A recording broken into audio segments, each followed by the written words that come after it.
Let me ask you, in regards to the religion itself, on how it's grown over the years, okay? And I'm sure as you're going through it, they've had a lot of success. Yes, they've grown at a pace where you can look at data on by what year, the world's going to be a majority Muslim. Yep. I think it's 2060 or something 70, like that. Yep, it will. 2060, 2070.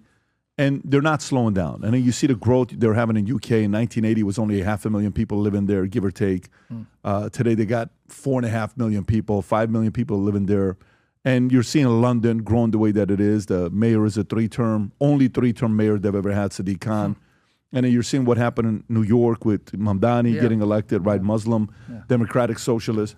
They're growing, okay? On the Christian side, I don't know if, Charlie Kirk played offense. Charlie Kirk was out there doing a lot and getting a hold of young kids who Turning Point USA wanted to grow up and be able to defend their faith in a strong way. And he was becoming unapologetic, right? The way he was doing it, Charlie was. Yeah. Why do you think their church is growing the way that it is? Yeah. Well, if you look at it really and compare it, it's not really so much conversion. Yeah, they get converts, but even statistics have shown now, I don't know when the last statistic came out, but I remember years ago, one statistic showed that about over 90% of converts leave Islam in 5 years because they're giving a sanitized version of Islam that when they study, they realize it doesn't correspond to what they were taught. So over 90% of converts leave within 5 years. That was a statistic that was mentioned years ago, but find out maybe, but they don't last. The majority of them don't. But those who end up, let's say, remaining, it's not much on conversion, but believe it or not, it has to do with procreation. If you look at it, unless they're completely westernized, right? If they're bought into the Western dream and having more kids means greater financial responsibility, so have less kids. If they're not westernized, typically they have larger families. And because of that, if you have a Muslim who has a wife who has 4 kids, but then multiply that with 2 other wives on the side, we got problems. They're going to outnumber you. But the thing is also, even with that said, we have to be careful. Islam is not monolithic. Just because you have majority Muslims, they don't all believe the same. And many Muslims are secular. They're not even devout Muslims. They're Muslims by name. And secondly, Muslims turn on each other. So even when we say they're growing, it's not one branch of Islam that's growing. It is simply these populations who were then governed by Islam, many of whom don't know their tradition or they don't have the same tradition, and they're growing because of procreation more so than conversion. And then at times, they become their worst enemies. In fact, if I'm correct, I'm not into the political thing, but what about the fights between Shia and Sunnis, even in recent times? In fact, I've seen videos where you'll find Sunni, the terrorists in Iraq, killing more Shia than non-Muslims. Why is that? Because they think Shia is even worse because of their views of Aisha. Not all Shia are extreme. So they turn on each other. They're not all in agreement. They're not monolithic. So even when you say, they're going to be over 2 billion, but 2 billion Muslims of different mindsets, of different sects that don't all agree, and at times they turn against each other and anathematize one another. Same thing with Christianity. So I'm not trying to say Christianity doesn't have that problem, right? We Christians, okay, when you say there are 2 billion Christians, well, among those, you're counting Jehovah's Witnesses, and you're counting Mormons, and you're counting all these cult groups that identifies Christianity. You're not just counting historic Christian churches. You're not just counting the Catholic Church, or you're counting all who sign off as a Christian. And some of them are Christian by name, but live like the devil. So are they really Christian? When you have a Muslim saying he's a Muslim, but he drinks and eats pork, and they do that. Of course. We've met them, especially in Chicago. My teenage years, I had a couple of good Muslim buddies. They were anything but Muslim, right? So it's to say you're Muslim is one thing, but to say practicing Muslims, how many? Well, let me ask this, because you'll talk to some people who are Jewish. They'll say, "I'm Jewish," right? Adam will say, "I'm Jewish." I'm not really Jewish. I'm more Jewish. Yeah, see. But you have that, the watered down, Christians, Jews, and Muslims. Exactly. Okay. However, which one has more radical, true believers of their faith? Okay. So forget about the 2 billion. Forget about the 2.1 billion Christians. Forget about the 15 million Jews. Forget about, all those that we can go through. Which one has a bigger percentage of true believers, that they have fully bought into their vision long term and they're imposing, they're driving. Yeah. That's the number you got to look at, right? Yeah, but that's the thing. I haven't done any intensive study on Christians who are devout Christians, but you have a revival happening right now. You're having a revival where the youth are not just nominal Christians.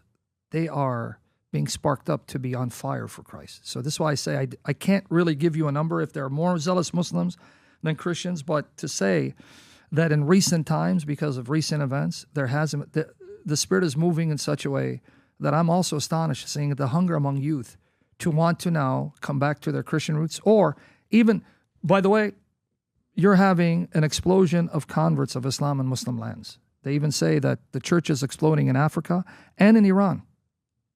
They go, there are a lot of Iranians who become Christian, they're underground. But even with that said, when I say Christian, see, this is, again, we have to be fair.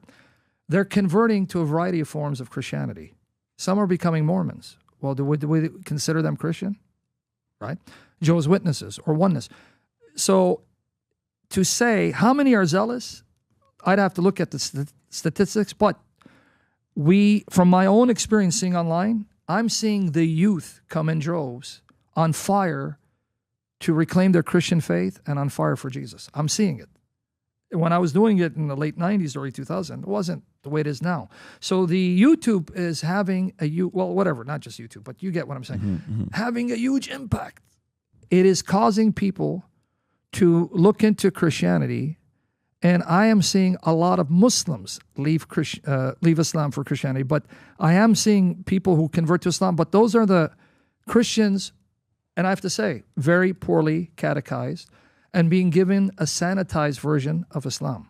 Because I've interviewed people who said, I became a Muslim 5 years ago, but then I found such and such or such and such, and I saw and I was shocked that this is what Islam teaches. I can't be a Muslim anymore. Because they give you a sanitized version of Islam. See, the difference with Jesus Christ, here's the difference. The more you get to know Muhammad and his teaching, the more repulsive it turns out to be. The more you get to know Jesus, the more irresistible he is. The more you fall in love with him. He is beauty in the flesh. If you want to show a person why not to become Muslim, just compare Muhammad to Jesus. Because Jesus makes everything else look ugly. Because he's just beautiful. What can you say bad about Jesus? I mean, even from the Islamic perspective, one of the ways I even argue my case that Jesus is superior to Muhammad, I use the Islamic Jesus. Because I don't believe the Islamic Jesus is the real Jesus, right? Because Paul told us, if you go to 2 Corinthians chapter 11, he warned. He's warning the church. 2 Corinthians chapter 11, verse 1 to 4, he's warning the church. He goes, look, I converted you, basically, so you are my spiritual daughter. Because he's their spiritual father. He goes, I have betrothed you as a chaste virgin to one husband. Because the church is the bride of Christ. So this is spiritual. It's nothing carnal, nothing physiological, because we have to emphasize that because we have people, sick minds, who think that Christ is going to come and have a physical wife. No, it's the church, the spiritual bride of Christ. But there's something called spiritual virginity. Paul uses it. I want to present you as a chaste virgin to one husband, but I am afraid that as the serpent deceived Eve by his cunning, you too will be deceived from your simple devotion to Christ. Now, how does Satan, the serpent, rob us of our spiritual virginity? He says it. In verse 4, he says, because if someone comes and preaches another Jesus than we preached, or a different spirit from the one we received, or a different gospel, you put up with it easily. So he's saying the way Satan makes Christians lose their integrity, virginity, is by presenting another Jesus and you tolerate it. Well, he's talking about the Islamic Jesus. And I'm not saying he knew about it, but the other Jesus is the Jesus of Islam or Mormonism or Jehovah's Witnesses. It's not the same Jesus. There's only one Jesus, and you got to get him right. So the Jesus that Paul preached was God in the flesh, one with the Father and the Spirit. Any other Jesus is Satan's way of deceiving you. So when we say to Muslims, yeah, we all honor Jesus. No, we don't. I don't honor your Jesus. Your Jesus is not my Jesus. So, but when Christians go with it, Paul says, see now, you let the serpent cun you. You just fell for his trick. That's his trick. Yeah, you believe in Jesus, I believe in Jesus. Yeah, no, your Jesus is Isa, who announced the coming Muhammad. My Jesus is the God of Muhammad, before whose feet Muhammad will bow and confess he's Lord. Is that your Jesus? They'll say no. Then your Jesus is not my Jesus. So this is the mindset you have to have.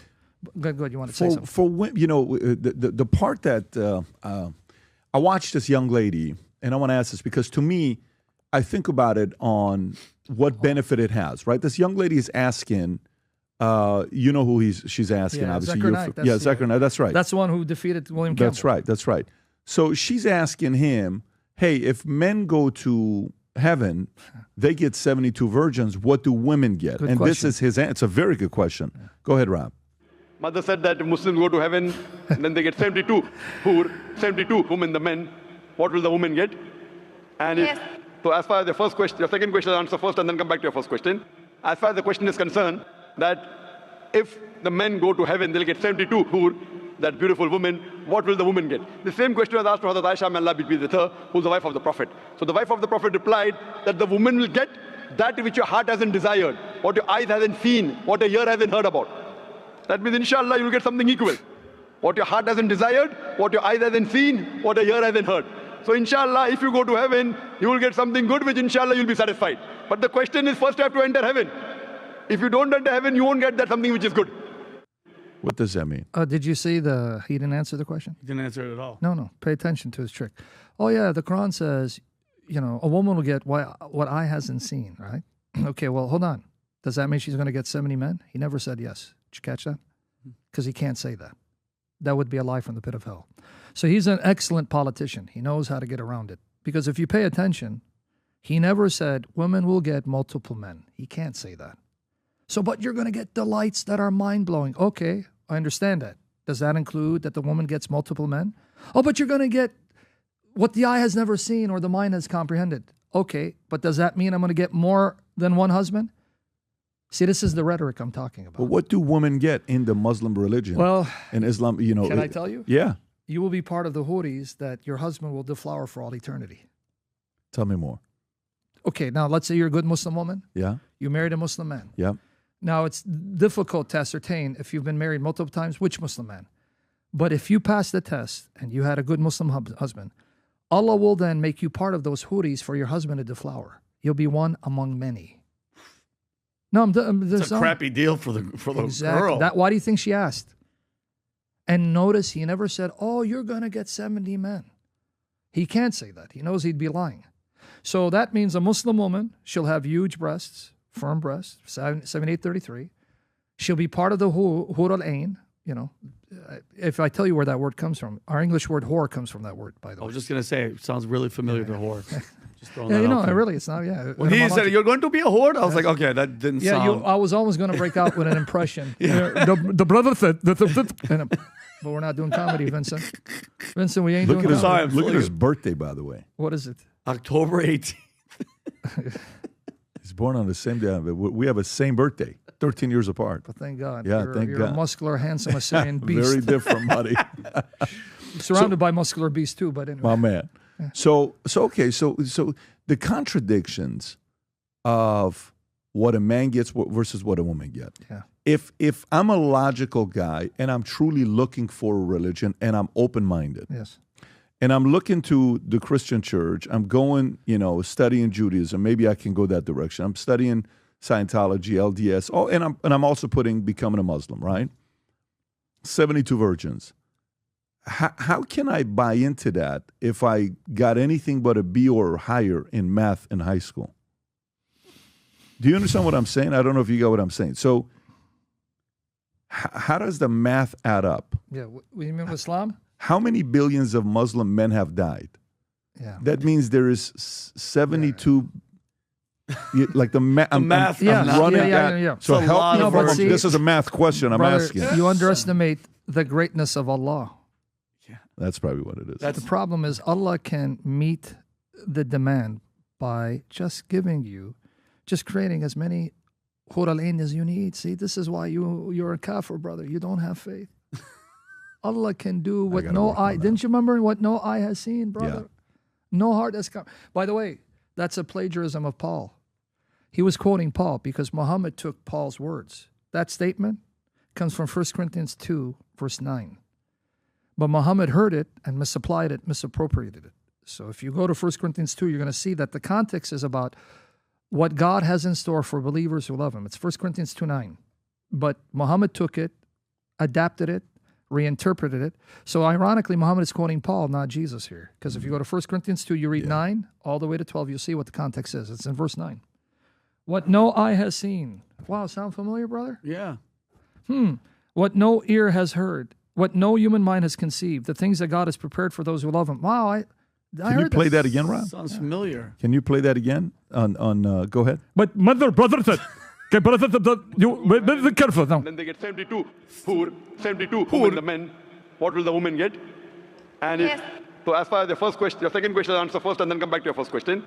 As far as the question is concerned, that if the men go to heaven, they'll get 72 poor, that beautiful woman. What will the woman get? The same question was asked to Hazrat Aisha, may Allah be pleased with her, who's the wife of the Prophet. So the wife of the Prophet replied that the woman will get that which your heart hasn't desired, what your eyes hasn't seen, what your ear hasn't heard about. Weird. I've heard that means, before. inshallah, you'll get something equal. What your heart hasn't desired, what your eyes hasn't seen, what your ear hasn't heard.